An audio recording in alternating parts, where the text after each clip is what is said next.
امریکہ نے ایک بار پھر اپنی توپوں کا رخ ایران کی طرف کر دیا ہے اور اس بار امریکہ کی طرف سے ایران پر نئی سینکشنز لگائی گئی ہیں اور نشانہ ایران کا ڈرون اور میزائل پروگرام ہے۔ امریکہ نے دعویٰ کیا ہے کہ ایران صرف اپنے لیے نہیں بلکہ اپنے پراکسی گروپس، رشیا اور پورے مڈل ایسٹ میں یہ سپلائی کر رہا ہے۔ اس سلسلے میں یہ نئی سینکشنز ان لوگوں اور کمپنیوں پر لگائی گئی ہیں جو ایران کے بیلسٹک میزائلز اور ڈرونز بنانے میں ڈائریکٹلی یا انڈائریکٹلی انوالو ہیں۔ امریکہ کا کہنا ہے کہ ایران کے یہ ڈرون صرف ریجنل کانفلکٹس میں نہیں بلکہ یوکرین کے خلاف جنگ میں بھی رشیا کے ہاتھ میں تباہی کا ذریعہ بن چکے ہیں۔ یو ایس ٹریجری کے مطابق یہ سینکشنز ایران کے ان سیکرٹ سپلائی چینز کو ٹارگٹ کرتے ہیں جو میزائل پارٹس، نیویگیشن سسٹمز اور ڈرون مینوفیکچرنگ میں مدد دیتی ہیں۔ کچھ ایرانی کمپنیوں نے تھرڈ پارٹی وینڈرز اور فارن فرنڈز کو استعمال کر کے یہ ٹیکنالوجی حاصل کی اور پھر اسے یا تو ایرانین ملٹری کو دیا گیا یا رشین فورسز کو۔ یہ ایک پورا ہڈن ایکو سسٹم ہے جو جیو پالیٹکس کو خاموشی سے انفلوئنس کرتا ہے۔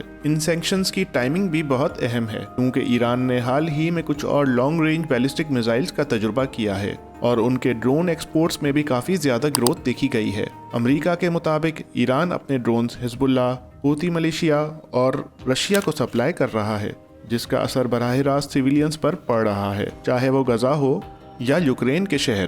بات صرف سینکشنز تک نہیں رکی۔ امریکہ نے اپنے یورپین اتحادیوں کے ساتھ مل کر ایک جوائنٹ پریشر بلڈ کرنے کی اسٹریٹجی بھی تیار کی ہے، جس کے بعد جرمنی اور فرانس نے بھی ایران کی ڈرون ایکسپورٹس پر تحفظات کا اظہار کیا ہے اور کچھ رپورٹس کے مطابق یونائٹڈ نیشنز میں بھی اس ایشو کو اٹھایا جا رہا ہے۔ لیکن اس کے بعد ایران نے بھی کافی سخت جواب دیا اور ان سینکشنز کو سیاسی اور بے بنیاد قرار دیا۔ ایران کا کہنا ہے کہ یہ امریکہ کی ایک اور کوشش ہے تاکہ ایران کو کنارے لگایا جا سکے، جبکہ اصل میں ایران کا میزائل اور ڈرون پروگرام ان کی سیلف ڈیفنس اسٹریٹجی کا حصہ ہے۔ ایران کے آفیشلز نے یہ بھی کہا کہ وہ کسی بھی انٹرنیشنل پریشر کے باوجود اپنا پروگرام سلو نہیں کریں گے۔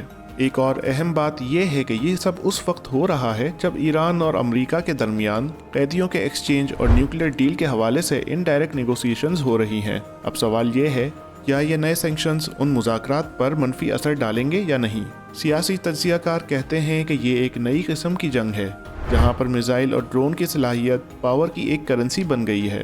ایران کی ڈرون انڈسٹری اس وقت اتنی قابل ہو چکی ہے کہ لو کاسٹ اور ہائیلی ایفیشینٹ ڈرونز دوسرے ممالک تک ایکسپورٹ کیے جا رہے ہیں، جس سے انہیں ڈپلومیٹک لیوریج مل رہا ہے۔ امریکہ کی اسٹریٹجی اب یہ ہے کہ ایران کو اکنامک لیول پر دبایا جائے۔